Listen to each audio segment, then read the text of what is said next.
Here's some of the stories trending this week at NASA. On May 3rd, NASA's Wallops Flight Facility hosted Senator Barbara Mikulski of Maryland, NASA Administrator Charlie Bolden, and others for an employee town hall and a tour of the Virginia facility, including Pad 0A at the Mid-Atlantic Regional Spaceport.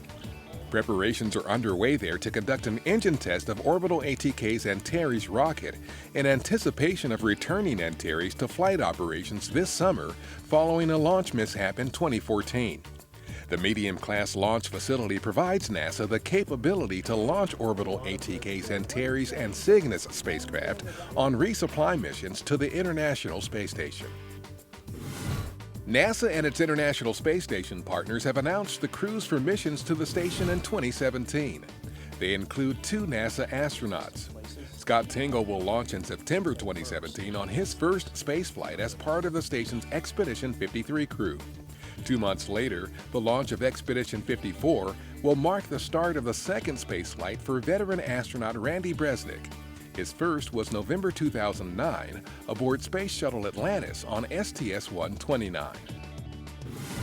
During a ceremony on May 5th, the new computational research facility at NASA's Langley Research Center was named for mathematician and Presidential Medal of Freedom recipient Katherine Johnson. NASA dedicated the building to Johnson in recognition of her many contributions to America's space program.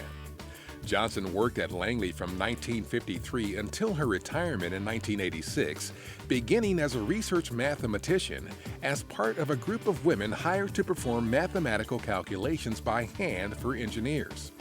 Her work was so outstanding, she was eventually assigned to the branch that later would calculate the launch windows for NASA's first Project Mercury flights.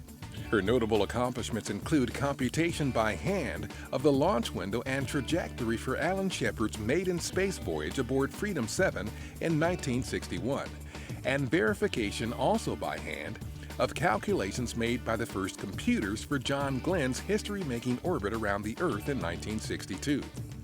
She also calculated the trajectory for the historic Apollo 11 first moon landing flight in 1969. Fittingly, the building dedication took place on the 55th anniversary of Shepard's momentous spaceflight.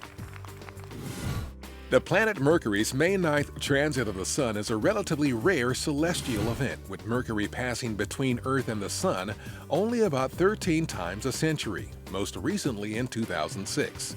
Those without the specialized and costly equipment needed to safely view the event can see imagery online at nasa.gov, on NASA social media, and on NASA TV.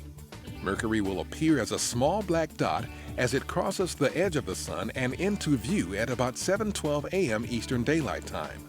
Then, for about the next 7.5 hours, the planet will make a leisurely journey across the face of the Sun. An international team of astronomers, including one from NASA's Johnson Space Center, have discovered 3 potentially habitable planets around an ultra-cool dim dwarf star just 40 light-years from us. The trio of planets, located using European Southern Observatory telescopes in Chile, have sizes and temperatures similar to those of Venus and the Earth. NASA's Hubble Space Telescope and Kepler spacecraft will be observing the dwarf star known as TRAPPIST-1 and its planets later this year. It also could be a good observational target for NASA's James Webb Space Telescope following its launch in 2018.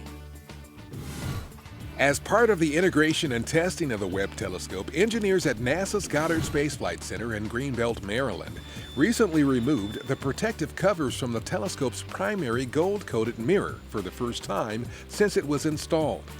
The James Webb Space Telescope will be the most powerful space telescope ever built and will study many phases in the history of our universe, including the formation of solar systems capable of supporting life on planets similar to Earth, as well as the evolution of our own solar system. And that's what's up this week at NASA. For more on these and other stories, follow us on social media and visit www.nasa.gov/twan.